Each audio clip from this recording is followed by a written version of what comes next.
सुप्रभात मेरे सारे नन्हे बच्चों को मेरा हमारे मतलब दिवाली की ढेर सारी शुभकामनाएं, है ना। और सबने तो बहुत अच्छी तरीके से एंजॉय भी किया होगा दीपावली, है ना। और सब लोग को प्रोजेक्ट भी मिल चुका है, तो प्रोजेक्ट की भी तैयारी भी ज़ोर शोर से चल रही होगी, है ना। तो ठीक है, चलो हमने लास्ट क्लास में क्या किया था, तितली बोल की कविता की थी हमने।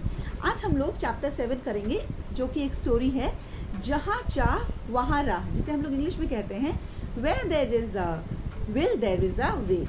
अगर आप लोगों के अंदर जज्बा है कुछ कर दिखाने का, तो उस टारगेट को पूरा करने के लिए आप लोगों को रास्ते खुद ब खुद मिलते रहेंगे, ठीक है। तो वैसे ही एक कहानी है जिसको हम आपको बता रहे हैं थोड़ा सा। इसका एक राजा रहता है, तो कहानी से लगता है कि थोड़ा सनकी टाइप का राजा है, मन में जो भी आता है वो कर डालता है, सोचता नहीं आगे पीछे कि क्या होगा। उसका एक मंत्री था जो कि बहुत ही बुद्धिमान था। तो पता नहीं क्यों वो रीज़न यहाँ पे दिया नहीं हुआ है। राजा बहुत मंत्री को मानता था, बहुत चहेता था उसका, लेकिन पता नहीं उसको क्या होता है। एक दिन अचानक से एक बहुत बड़े मीनार में, ठीक है, उसको कैद करने का हुक्म दे देता है राजा मंत्री को। अब कैद करने का हुक्म तो दे देता है, लेकिन उस कैद से निकलना बहुत ही मुश्किल है। गगनचुंबी मीनार दिया हुआ है, यानी कि इतना बड़ा है कि उसको कंपेयर किया गया है कि मतलब गगन यानी कि आसमान, स्काई, मतलब आसमान को छू देगा, ऐसा इतना बड़ा ऊंचा, इतना ऊंचा मीनार है। तो वहाँ से निकलना तो बहुत ही मुश्किल था। तो जब सोल्जर्स उसको सैनिक, जब उसको राजा के सैनिक जब उसको बाहर ले जा रहे हैं इसको मंत्री को, तो मंत्री जो है फिर भी उसके माथे पे एक शिकन तक नहीं थी, कोई तकलीफ नहीं था, उल्टे बहुत ही कूल माइंड से वो सैनिकों के साथ वॉक कर रहा है, रास्ते पे दिखा रहा है। जबकि उसकी बीवी बहुत परेशान थी, बहुत ज़्यादा रो रही थी। तो क्या किया जाए वो सोच ही रही थी। तब तक वो एक फ़कीर के पास जाती है और अपनी मन की बात बता देती है कि ऐसे ऐसी बात है, कैसे बचाया जाए हमारे पति को। तो वो जो फ़कीर थे उनको एक पत्नी को, मंत्री की पत्नी को एक आइडियाज़ बताते हैं। कहते हैं कि तुम एक काम करो, यहाँ पे आप देखिएगा पेज नंबर 43 में लिखा हुआ है।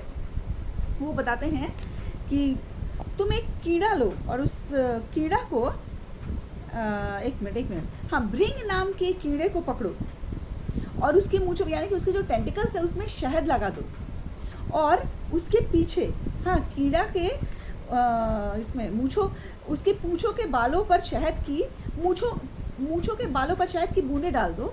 फिर उसका मुंह चोटी की ओर करके उसके मीनार पर छोड़ दो, ठीक है, और उसमें रेशम का धागा बांध दो। एक छोर जो है उसके शरीर में बांध दो और दूसरा छोर जो है अपने हाथ में रखो, और उसका मुंह जो है ऊपर की तरफ रखो ताकि वो ऊपर चढ़ाई कर सके, मीनार के ऊपर चढ़ाई कर सके। और उसकी बीवी ने ऐसा ही किया। तो शहद की खुशबू से उसको लग रहा है कि वो कीड़ा को लग रहा है अब उसके मूंछों में ही शहद लगा हुआ है, लेकिन उसको क्या हो रहा है, वो शहद तो मिल नहीं रहा है। तो वो जो कीड़ा है वो ये सोच रहा है कि शायद शहद जो और ऊपर है, और ऊपर है, और ऊपर है। ऐसे करते करते वो चढ़ाई करता जा रहा है मीनार के ऊपर, और उसके साथ साथ ही जो रेशम का जो पतला जो धागा होता है वो उसके साथ साथ ऊपर चढ़ रहा है, ठीक है। तो ऐसा करते करते ऊपर चला जाता है और ऊपर ही उसको कैद कर किया हुआ है मंत्री को। तो मंत्री क्या करता है, झट से उस कीड़े को पकड़ लेता है और रेशम के धागे को धीरे धीरे आहिस्ता आहिस्ता खोल के वो पकड़ लेता है। अब फिर रेशम के धागे के साथ कॉटन का पतला धागा बांध देती है। कौन? उसकी बीवी, मंत्री की बीवी। धीरे धीरे उसको भी खींच लेता है ऊपर। उस धागे के साथ मोटा सा एक रस्सा अब बांधती है। कौन? मंत्री की बीवी। नीचे से उसको भी धीरे धीरे वो ऊपर से खींच लेता है मंत्री, और उस मोटे से रस्से को कहीं बांध के उसको पकड़ के फिर मंत्री नीचे आ जाता है और दरबार में हाजिर हो जाता है। तो मंत्री को देख के तो राजा एकदम सकपका जाता है कि भाई क्या बात है, इतनी ऊंची मीनार के ऊपर उसको कैद कर दिया गया, फिर भी वो नीचे वहाँ से कैद से छूट कैसे गया। तो फिर आके राजा को सारी बात वो बताता है, सच्चाई से, एकदम पूरी सच्चाई से बात बताता है। तब राजा जो है अपने गुस्से को थूकता है और यही सोचता है कि ये इतना बुद्धिमान जो है मंत्री, इसको अगर हम कैद करके रखें, इसकी अगर बाई चांस कुछ हो जाती है, इसकी मृत्यु हो जाती है बिना खाए पिए, क्योंकि वो इतना ऊंचा मीनार था जहाँ तक कोई नहीं पहुँच पाता, ठीक है। तो अगर इसको कुछ हो जाता है तो मेरे राजकाज को संभालेगा कौन, राजपाट को? मुझे अच्छे आइडियाज़, मुझे अच्छे सुझाव देगा कौन बचाने, मेरे राज को बचाने के लिए? तो ये सारी बातों को ध्यान रखते हुए राजा क्या करता है, मंत्री को बाइज्जत मतलब क्षमा कर देता है, या फिर जो भी हो, जिस कारण से भी वो गुस्सा था उस गुस्से को वो वहीं पे छोड़ देता है। और राजा जो है मंत्री को फिर उसी पद पे ससम्मानित बैठाता है, मंत्री पद पे। तो इससे मतलब क्या होता है, किसी भी सिचुएशन में हमें अपने उम्मीद का दामन कभी नहीं छोड़ना चाहिए। दीपावली भी यही ऐसा ही पर्व है जो कि सिंबलाइज करता है उम्मीद, जो कि हमने फिलहाल ही में हुआ है ना। हम लोगों ने दीपावली बहुत ही अच्छी तरीके से मनाया। इस बार हमने बहुत ही सेफ तरीके से दीपावली मनाई है। कोई कहीं पटाखों का शोर नहीं था, सिर्फ दीपों की जगमगाहट थी।